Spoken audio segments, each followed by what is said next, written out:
Welcome to the NBA Coast to Coast podcast brought to you by thelines.com.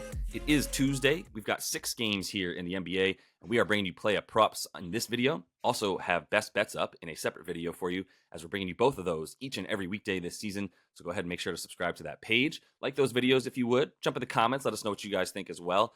Also want you to head to thelines.com. Nate and I are using this prop finder tool that is under the NBA tab on the site each and every morning to make sure that we're getting you guys the best odds available to us from all of these books that are giving us bets this NBA season. Nate, let's go ahead and get right into your first NBA play a prop here. I will say 2-2 last night, but still riding very high over the last couple of weeks. Yeah, I'll go with Paolo over 22.5 points. Was thinking about getting some peripheral stats in there. I don't know if we can bank on him having 6+ assists for those last 10 games here. I think that's probably a bit inflated, but he is a huge part. He is clearly the focal point of this Magic offense, and facing a Thunder defense that's really fallen off on the road lately. 120 defensive rating in their last 8 road games. Most importantly, struggling in the areas that Paolo is going to succeed, right? Second most free throw attempts, suddenly allowing 63% on twos in their last 3 overall, 57 paint points. That's way up from their season averages. 51% on the season, 46 paint points. I don't know, Chet's running out of gas. They got him no help at the trade deadline. He is now just manning the paint by himself and a little bit undersized. But, I mean, they have been getting up free throws all season on the road, 25 a game. Paolo's averaging 8 free throw attempts in this 10-game heater, 23.3 points per game, 29% usage. It's a bit of a revenge spot for the Magic here. They lost 112-100 a month ago at OKC. Paolo had a nice line of 28 and 9. I think maybe he does a little bit more scoring than Diming in this rematch. He is averaging 23.5 against the West for what it's worth, 23 plus points in 12 of his last 16 against those non-conference teams. And I just think he'll be aggressive here as the Magic play host to the Rookie of the Year runner-up. And Jalen Williams might do a pretty good job on him initially, but I think Paolo is playing really well right now. I mean, do you think that there's going to be some Chet Paolo matchup stuff going on between those two guys, or you think he's really just taking on Jalen Williams? Well, I talk about Chet as the kind of the last line of defense because, I mean, I don't think Jalen's going to keep him in front of him that often. Paolo's getting in there, and it's just a question when you look at his matchup is like, who's the last line of defense here?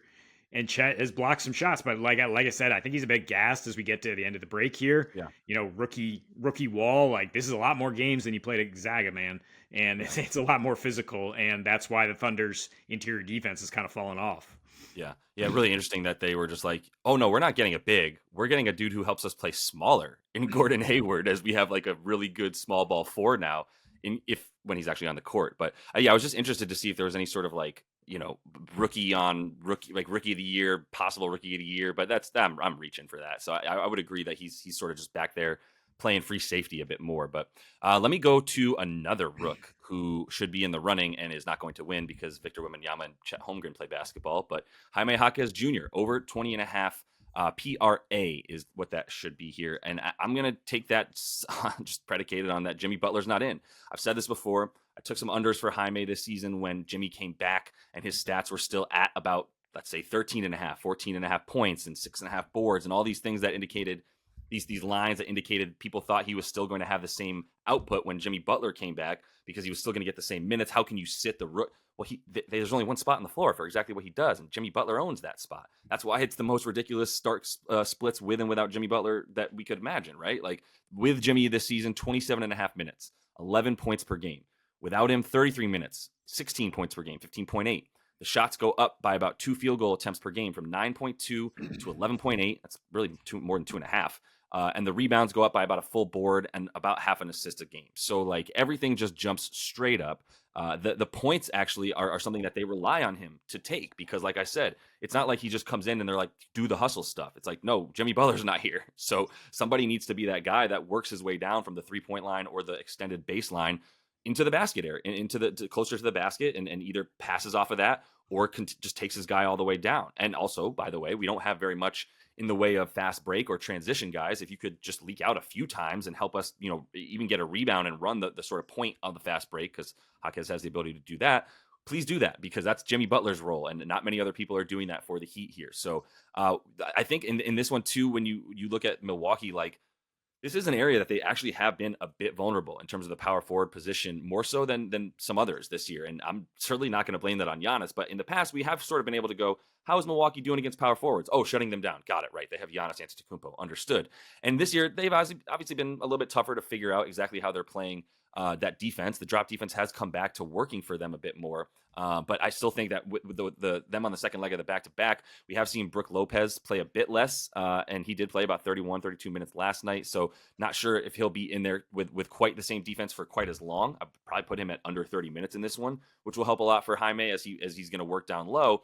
And have hopefully a decent one-on-one matchup. I don't think he's going to be getting a lot of Giannis, who might be playing a bit more free safety, but that just means that Jaime, who has taken a lot of shots, most of his shots around the rim or within 10 feet of the basket, that is a spot that you can still get some buckets against this team. If you don't need to go all the way to the rim and you just want to pull up right about 5 to 9 feet, you're in a good spot to do that against this Bucks defense. Like I said, who drops, everyone knows they play that drop D. So we're going to go with Jimmy Butler replacement, Jaime Jaquez Jr. I mean, yeah, you nailed it in terms of him filling the void with Jimmy out. Like they absolutely fill the same spaces on the floor. Terry Rozier is also out for the Heat, and that's huge. That's why I was thinking about who I want to target here. Tyler Hero is probably going to have a huge usage rate.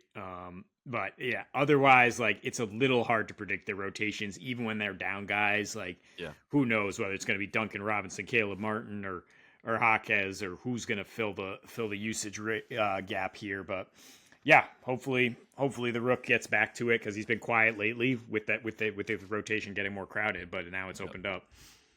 Jalen Duren again. Let's go. 11.5 rebounds this time. I mean, you can put the points in there if you want, combine them together. In his last 8, he's averaging 15.5 points and 15 rebounds, leading the NBA in rebound chances in that span, 24, and that's up to 25.5 in the 4 on the road there. 45% contested rebounding rate. So he is not deterred if you are crashing the glass against him. If Anthony Davis does play here, I think that is a big opportunity for him to just be even more of a ferocious rebounder. The Lakers have actually been terrible rebounding the ball lately, though. They're 25th in rebounding rate in their last 12. They're allowing the second highest defensive rebounding rate on the season. Opponents are getting 80% of their defensive rebounds. Only the Wizards are worse. And in this last 12, they're also giving up 11.2 offensive rebounds per game, which is bottom 8. But really, like, this is a look-ahead spot for the Lake Show. They got at Utah tomorrow. They're double-digit favorites at home here. LeBron and AD perpetually questionable. One of them is almost certainly going to sit, if not both, so that they're ready for this Utah game, which is way more important. And the Pistons are just gunning. They're finally in their defined roles here, which includes Duren manning the paint. And they're actually 3rd in total rebounding rate in this last 8. They're actually playing pretty well. I mean, people have bet this down from plus 12 to plus 10 because they understand the Lakers' schedule situation, and that the Pistons are playing well with Jaden Ivey playing really well, and he's, Duren slotting into his role. Like, yeah, I mean, the young guys, let's keep riding them. Dude, you don't have to hold back.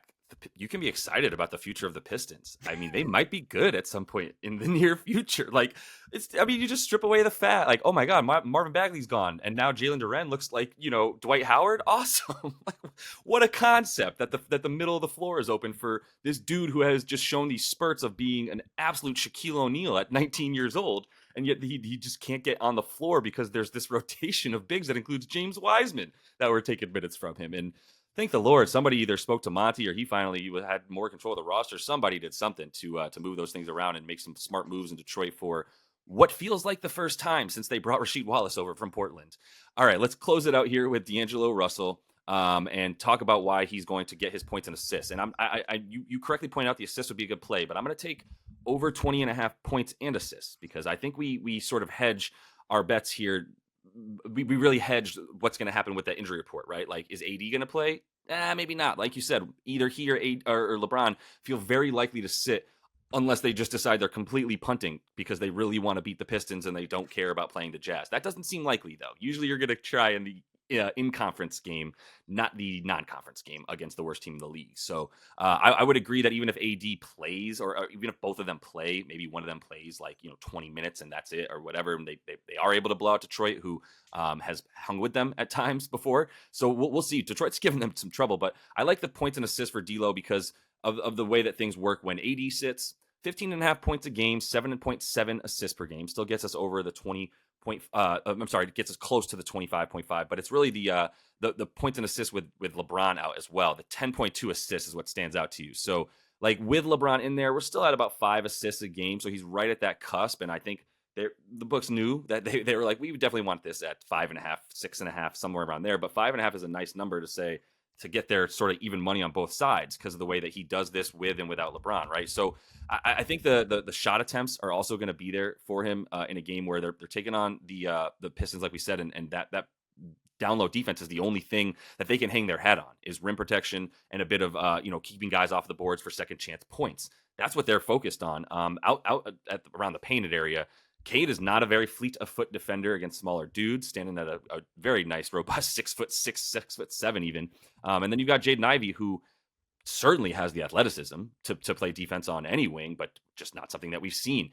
They're allowing the second most points per game to point guards. The Lakers play a little bit of a funky offense because LeBron is not your typical point guard, but D'Lo has been bringing the ball up, has a ton of touches as well over the course of those last bunch of games. So I love the assists for him. They're at 5.5, juiced down a bit. So it's not, I'm sorry, it's still juiced up to the over. If you want to take over 5.5, you can't get that. It's just with LeBron in there, he's right at that number and he's not really getting 6 very often, right? So that's what scares you about it. But with LeBron in there, he still gets the points as well.